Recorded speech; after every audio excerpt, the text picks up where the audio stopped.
जंगल में बहुत ही ज्यादा गर्मी पड़ रही थी। जंगल के सारे पक्षी बहुत ही ज्यादा परेशान थे। हाय राम, कितनी गर्मी पड़ रही है। मुझसे तो ये गर्मी बर्दाश्त नहीं हो रही है। मैं सूख कर कांटा हो रही हूँ। मैं भी अब इस गर्मी को बर्दाश्त नहीं कर सकता हूँ। मैं अब आगे नहीं जाऊंगा। कौवों, अगर हम भोजन नहीं ढूंढेंगे तो अपने बच्चों को क्या खिलाएंगे? हमारे बच्चे घर पर इंतजार कर रहे हैं। फिर वो लोग थोड़ी दूर और उड़ते हैं और एक आम का पेड़ मिलता है। अरे बाप रे बाप, ये आम तो कितना ज्यादा जल रहा है। इससे तो हमारी चोंच जल जाएगी। ये तो हमसे खाया ही नहीं जाएगा। कौवा, हाँ, ये आम बहुत गर्म है, लेकिन हम कर भी क्या सकते हैं? मजबूरी में हमें यही खाना पड़ेगा। चलो हम इसे नदी पर ले चलते हैं और इसे नदी के अंदर डालकर ठंडा करते हैं। फिर चिड़िया और कौवे आमों को नदी पर ठंडा करने के लिए ले जा रहे थे। रास्ते में उसे तोता और कबूतर मिलते हैं। अरे मीठो कबूतर, तुम लोग यहाँ पर क्या कर रहे हो? हम लोग अपना तरबूज ठंडा करने की कोशिश कर रहे हैं। इंतजार कर रहे हैं कि तरबूज ठंडा हो जाए और कब हम इसे खाएं। अरे बेवकूफों, तुम लोग यहाँ पर ठंडा क्यों कर रहे हो? ऐसे ठंडा नहीं होगा। अपने तरबूज को नदी पर ले चलो। नदी के पानी में ठंडा करना। हम लोग भी अपने आमों को नदी पर ले जा रहे हैं ठंडा करने के लिए। फिर वह लोग नदी पर जाते हैं और अपने फलों को नदी के अंदर ठंडा करते हैं। अरे चिड़िया, यहाँ पर तो कितना ठंडा है। मौसम भी बहुत अच्छा लग रहा है यहाँ पर। तो यहाँ पर नदी के किनारे ठंडी ठंडी हवाएं चल रही हैं। हम ऐसा करते हैं, चलो हम नदी में नहा लेते हैं। अरे इसमें कहने की क्या बात है। चलो चलो हम नदी में नहाते हैं, मजा आ जाएगा। फिर वह लोग नदी के ठंडे ठंडे पानी में नहाने लगते हैं। फिर रानू चिड़िया अपने घर आ जाती है और अपने बच्चे को आम खाने के लिए देती है। मम्मी, मैं नहीं खाऊंगा ये आम। यह आम तो जल रहा है। इससे तो मेरी चोंच ही जल जाएगी। बेटा खा लो, मैं तो फल को नदी से ठंडा करके लाई थी। गर्मी इतनी ज्यादा है कि आते आते गर्म हो गई।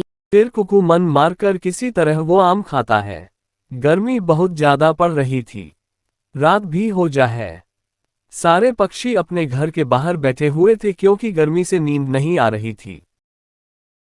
अरे दोस्तों, इतनी ज्यादा गर्मी है कि घर के अंदर तो नींद ही नहीं आ रही है। घोंसला तो पूरे पसीने से भीग जा रहा है। कालू, हम ऐसा करते हैं, नदी के पास जाकर सोते हैं। वहाँ पर तो ठंडी ठंडी हवा भी लगती है और ठंडा ठंडा पानी भी है। नहीं गौरी, नदी के किनारे खतरा है। कोई जंगली जानवर आ जाएगा तो हमें मारकर खा जाएगा। लेकिन कालू, हम वहाँ पर घर बनाकर तो रह सकते हैं। वहाँ पर ठंडी भी लगेगी और पानी भी नजदीक होगा। हमारा जब मन करेगा हम नदी से पानी पी लेंगे।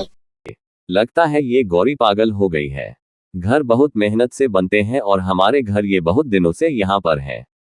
हम अपने घर को छोड़कर नहीं जाएंगे।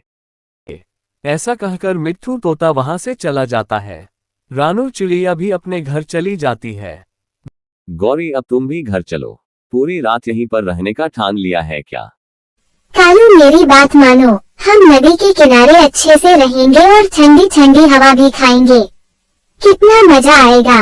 एक बार मेरी बात तो मान लो। चलो हम कल से नदी के किनारे अपना घर बनाते हैं। फिर अगले दिन कालू गौरी अपना नदी के किनारे घर बनाना शुरू कर देते हैं। रानू चिड़िया भी अपने बेटे के साथ नदी पर पानी पीने आई हुई थी। मम्मा, वो देखो, गौरी आंटी और कालू अंकल नदी के किनारे अपना घर बना रहे हैं। कितना अच्छा लग रहा है। चलो हम भी बनाते हैं मम्मा अपना घर यहाँ। नहीं कुकू बेटा, ये जगह घर बनाने के लिए सही नहीं है। अरे चिड़िया, अब देखना, हम तो नदी के किनारे मौज से रहेंगे और हमें कहीं जाना भी नहीं रहेगा क्योंकि पानी भी नजदीक है। फिर रानू चिड़िया अपने घर आ जाती है और गौरी की बात सोचने लगती है। गौरी ठीक ही कह रही थी। पानी लाते लाते तो यहाँ गर्म हो जाता है और कितनी गर्मी है। मैं भी कल वहाँ पर घर बनाऊंगी अपना नदी के किनारे। इस तरह रानू चिड़िया नदी के किनारे घर बनाने का सोचती है। उधर कालू गौरी का घर बनकर तैयार हो जाता है और वो लोग मजे मजे से उस घर में रहते हैं। अब कालू गौरी नदी के किनारे बहुत ही ज्यादा मौज करते।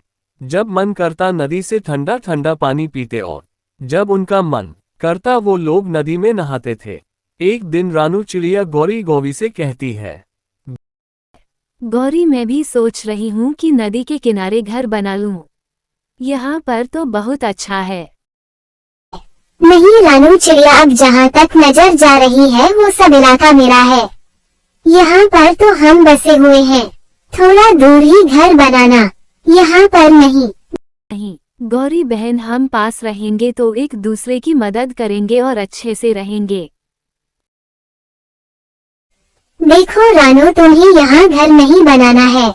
बहुत मेहनत से मैंने यहाँ पर फूल पौधे लगाए हैं। तुम्हें यहाँ की ताजी हवा नहीं खाने दूंगी। नदी बहुत बड़ी है, जहाँ मन करे वहाँ पर अपना घर बनाओ। फिर रानू चिड़िया उदास होकर वहां से चली जाती है। अब नदी पर जो भी पक्षी आता गौरी कौवी उसे खूब चिढ़ाती थी। अरे वाह कौवो, तुम तो बहुत मजे कर रहे हो। मैं भी यहीं पर अपना घर बनाऊंगा। मोटी चोंच वाले तोते, हमसे थोड़ा दूर ही घर बनाना। जहाँ तक मेरी नजर जा रही है वो सारा इलाका मेरा है।